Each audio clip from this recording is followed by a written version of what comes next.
Hello everyone. Let's talk about a theorist today. We are going to deal with a Welsh Marxist theorist, none other than Raymond Williams. Raymond, Raymond Williams, Williams.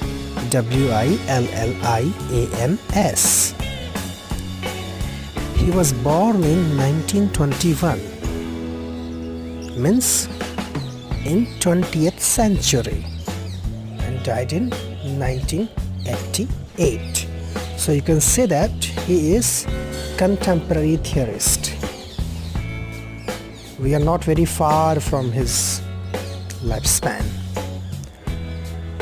Raymond Williams was a Welsh Marxist theorist. Welsh, you understand? W-E-L-S-H.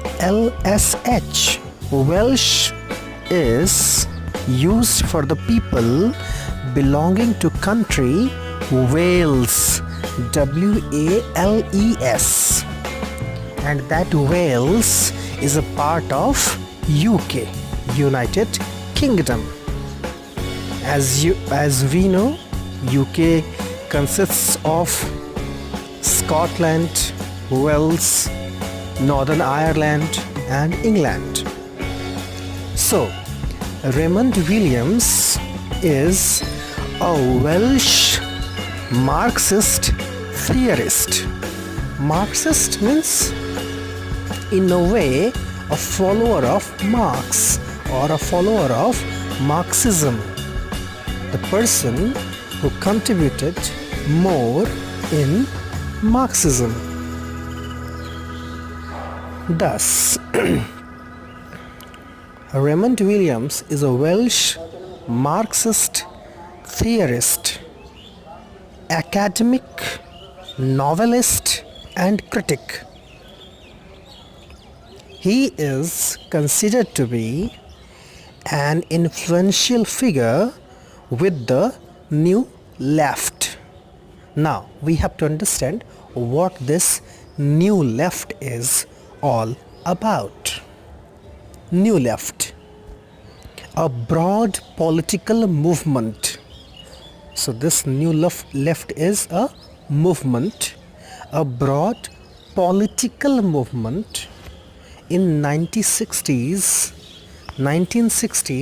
and 70s, consisting of activists in the Western world. So of course, when this is a political movement, there must be the involvement of the activists in the Western world who campaigned for social issues. In politics, how can we do politics without issues? So various issues are there, such as civil and political rights, feminism, gay rights, abortion rights, gender roles and drug policy reforms. So these were some of the main issues concerned with the people connected with New Left, a political movement of 1960s and 70s. There is a big name in this domain, Herbert Marcuse, H-E-R-B-E-R-T, Herbert, M-A-R-C-U-S-E, Marcuse or Marcuse, whatever you can say. Herbert Marcuse, associated with the Frankfurt School of Critical Theory, is celebrated as the father of the new left. Who was he? He was a German American philosopher, Herbert Marcuse, who is a German American philosopher, is considered to be the father of new left movement, and he is associated with a school of theory that is called Frankfurt School.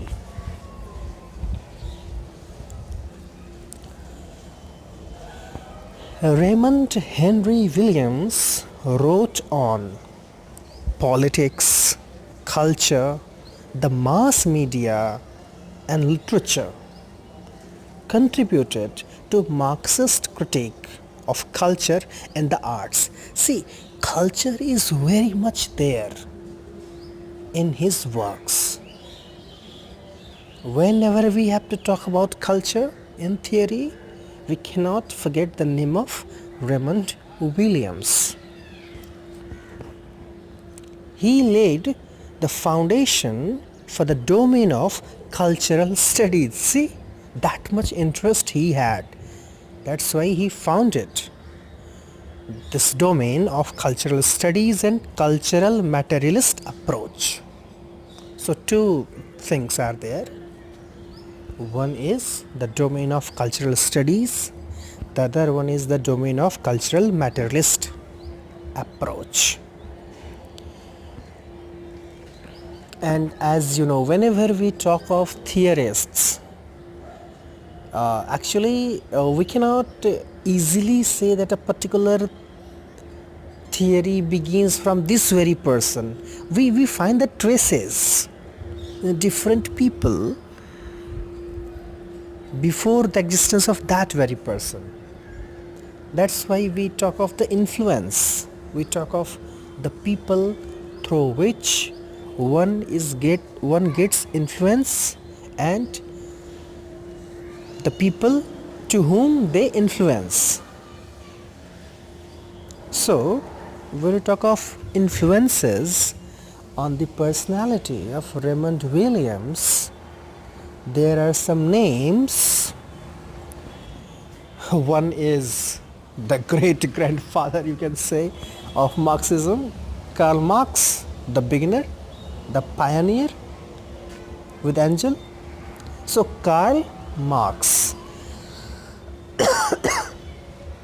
he was influenced by Karl Marx, Antonio Gramsci. See, this is very famous name in the field of literary theory. Antonio Gramsci. He is known for his phrase cultural hegemony. Then, who doesn't know Louis Althusser, the French Marxist? Louis Althusser, and see, so these were the influences, the people who influenced Raymond Williams: Karl Marx, Antonio Gramsci, Louis Althusser. And influenced means the people who were influenced by, or who are, you can say, influenced by Raymond Williams are Terry Eagleton, again a Marxist belonging to England, and then Edward Said, the person much concerned with Orientalism. So Said and Eagleton were influenced by Raymond Williams. Okay, let's talk about his works. Since he is a novelist, cultural theorist, short story writer, dramatist, so we'll find some of the works, we'll talk of that. In novels, some of the novels that he wrote: Border Country, then Second Generation, the fight for manhood, MANOD, loyalties, people of the Black Mountains, the beginning is the subtitle. People of the Black Mountains, the beginning, and it is the first one. People of the Black Mountains 1, the beginning, and People of the Black Mountains 2, the eggs of the eagle. The way we have Bahubali and Bahubali 2. Bahubali the beginning and other one. So, literary and cultural studies. In that, he wrote some of the works. Drama from Ibsen to Eliot. See how he talks of drama as well in his theory. Drama from Ibsen to Eliot. You are aware of Ibsen? Henrik Ibsen, the Norwegian playwright, who is famous for his problem plays, who introduced modern drama, who is considered to be the father of modern drama, by whom G.B. Shaw was much influenced. And to Eliot. Eliot means which Eliot? George Eliot or T.S. Eliot? Of course, T.S. Eliot. Because George Eliot never wrote a drama, I think. She is famous for novels. So from Ibsen to Eliot. Drama from Ibsen to Eliot. And then Culture and Society. Very famous work. Culture and Society.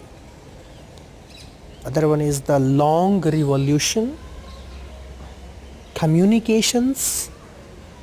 Then there is a work, Keywords, a vocabulary of culture and society.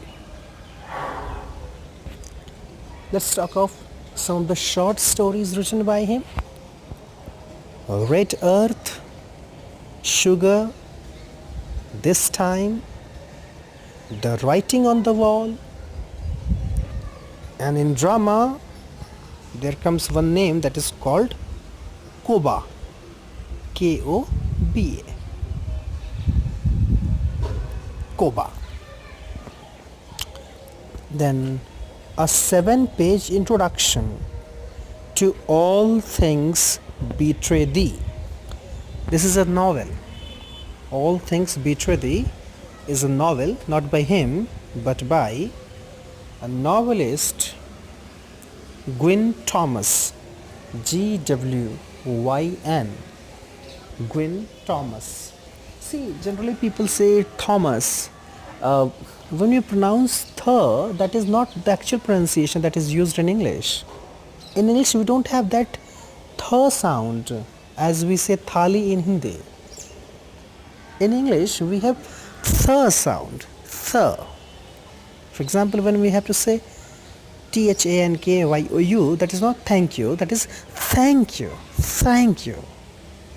So, if we want to say it as we should say Thomas, not Thomas. Or simply we can say Thomas. That one is the more correct one. Gwyn Thomas. Gwyn Thomas wrote a novel, All Things Betray Thee, and for that, Honorable Raymond Williams wrote a 7-page introduction. Okay, let's begin the task of culture and society, which is prescribed there in the syllabus of various universities, including IGNOU.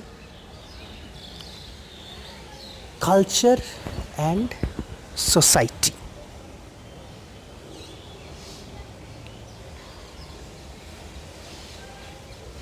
And the year is also mentioned, from 1780 to 1950.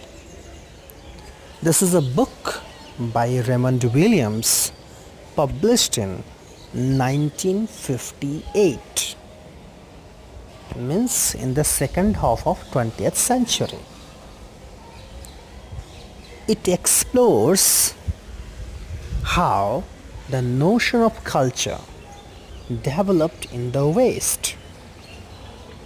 Notion of culture means it traces that development of the notion of the culture in the West.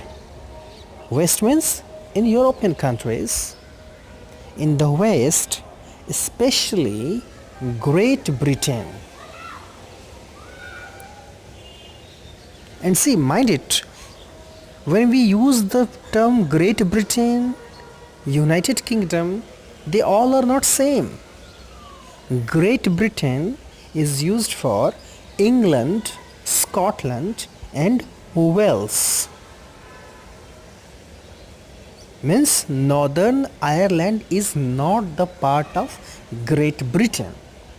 When we talk of United Kingdom, then only we can talk of Northern Ireland in it. Otherwise, when we talk of Great Britain, it means England, Scotland and Wales. It is an island. Great Britain is considered to be an island from 18th century through 20th century. So mainly when we talk of this work, Culture and Society, here Raymond Williams explores the traces of development of culture in Western societies, especially Great Britain from 18th to 20th centuries.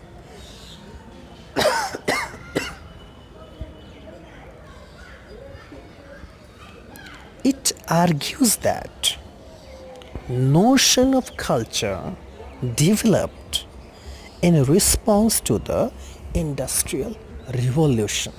See how a particular phenomenon gives birth to other things. There we have Industrial Revolution, and it gave birth to notion of culture. It argues that notion of culture developed in response to the Industrial Revolution and the social and political changes it brought in its wake.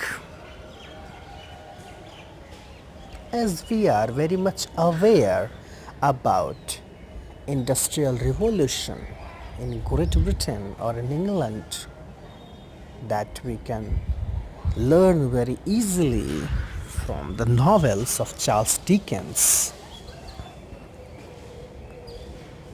He has very well elaborated the effects and the defects of Industrial Revolution in England. So, revolution, when we talk of any kind of revolution, it always brings changes. So, Industrial Revolution also brought social and political changes, and due to that, this notion of culture got developed, as it said by Raymond Williams.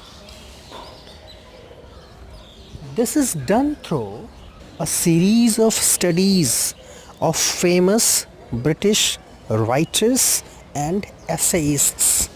See, this is a very good way of studying culture. See, whenever we have to talk of a particular writer, as when you read History of English Literature by Edward Albert, in the beginning of every chapter you will find two headings: historical background and then social background.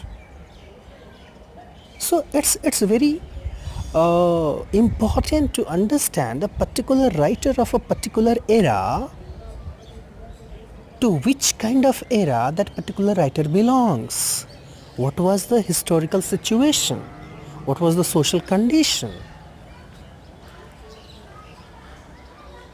If we reciprocate this particular phenomenon we'll see that if we read a particular writer, then we can trace historical elements or the social elements in his or her work. So, for studying culture, the method that was initiated, that was taken by Raymond Williams, he did it through a series of studies of famous British writers and essayists. Why essayists? As we know, in essays, when we read impersonal essays like that of Francis Bacon, we get much facts there, much more facts there. So he did it through a series of studies of famous British writers and essayists, beginning with Edmund Burke and William Cobbett, also looking at William Blake, Wordsworth, etc., and continuing as far as F.R. Lewis, George Orwell, and Christopher Cadwell. It means when we have to trace the notion of culture in British society, we have to explore the works of the writers like Edmund Burke, William Cobbett, William Blake, William Wordsworth, till F.R. Lewis, George Orwell, and Christopher Cadwell. So these are some of the famous names of whom or whose work was well explored by Raymond Williams for exploring the development of the notion of culture.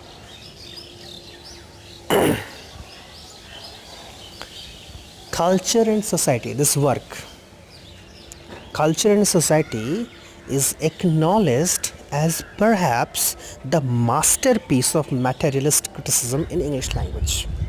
It means, as we know, whenever we have to talk of drama in English literature, the name that we cannot forget is that of William Shakespeare, from which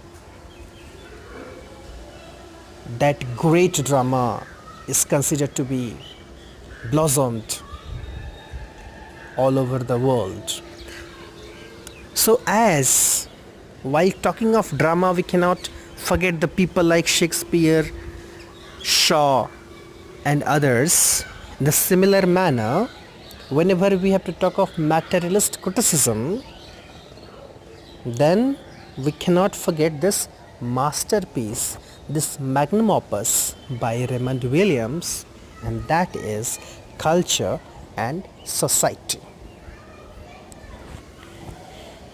It ranges over British literary history from George Eliot to George Orwell. See, now here comes another Eliot, that is George Eliot. So it ranges over British literary history from George Eliot to George Orwell. The writer who took this pseudonym George Orwell, his original name was Eric Arthur Blair. To inquire about the complex ways economic reality shapes the imagination. See, what does it inquire? Inquire about the complex ways economic reality shapes the imagination. See how it's very interesting to understand. Generally, what do we perceive? We perceive that through our imagination, many a times we change our reality. Various inventions that we have done till now, till date, is the result of our imagination. Something that was existing there in our imagination some years back are now the part of our reality. The mobile phones that we are having now with us, that is the reality of today. But yesterday, I mean in yesteryears, it was existing in imagination. So our imagination shapes our reality, but here what does he say? That economic reality shapes the imagination. It means imagination is also shaped by reality, economic reality. How economic reality shapes the imagination. Means both are complementary to each other. Imagination shapes reality, reality shapes imagination. So it particularly talks of that phenomenon, that how economic reality shapes imagination. The earliest ideas on culture, Mr. William claims, developed in opposition to the laissez-faire society of the political economists. See, this laissez-faire is a French term. What does it mean? Let's talk of Merriam-Webster dictionary. Laissez-faire in economics, it's a policy that allows business to operate with very little interference from the government. So this is a policy in which we don't see much interference from the government in business. Okay? So this culture, the idea of culture got developed in opposition to the laissez-faire society of the political economist. So it took its existence in opposition of that particular policy, in which we see that business is not that much interfered by government. It means interference is needed. See, I have written here also, laissez-faire in economics, a policy that allows business to operate with very little interference from the government. As the ideas on culture took shape, on the one hand, they became identified with the whole way of life.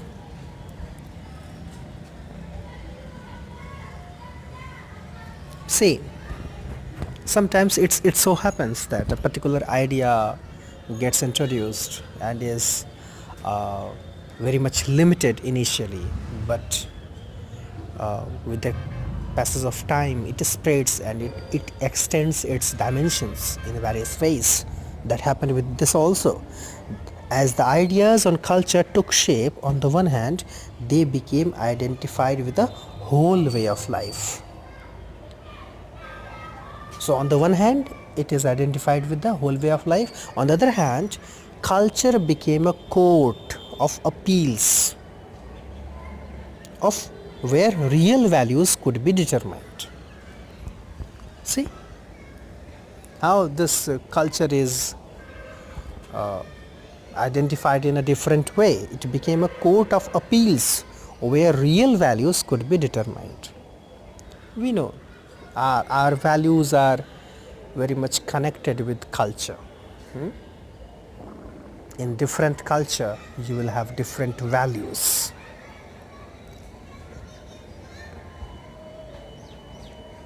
For example, when you talk of marriage with cousins, in some of the cultures, it is very well introduced, or it is done very easily.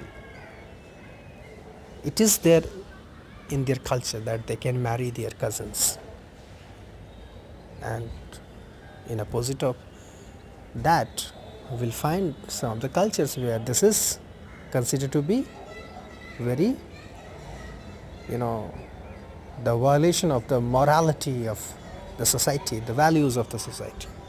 So, culture, on the other hand, became a court of appeals where real values could be determined. Culture, thus separated from the whole society, was associated with the idea of perfection through the study of the arts. See how the shape of the culture got changed.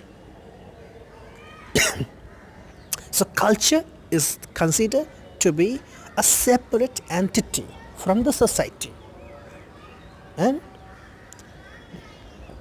it gets its perfection through the study of the arts, as Mr. Williams say. He contrasts, sorry, it is written as contrast, it should be contrasts, contrasts. Mr. Williams contrasts the idea of culture as art and culture as a whole way of life. So we have two different perspectives of seeing culture, and they can be understood differently. One is culture as art, the other one is culture as a whole way of life.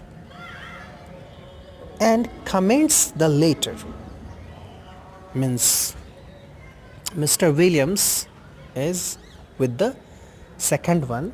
He appreciates this culture as a whole way of life.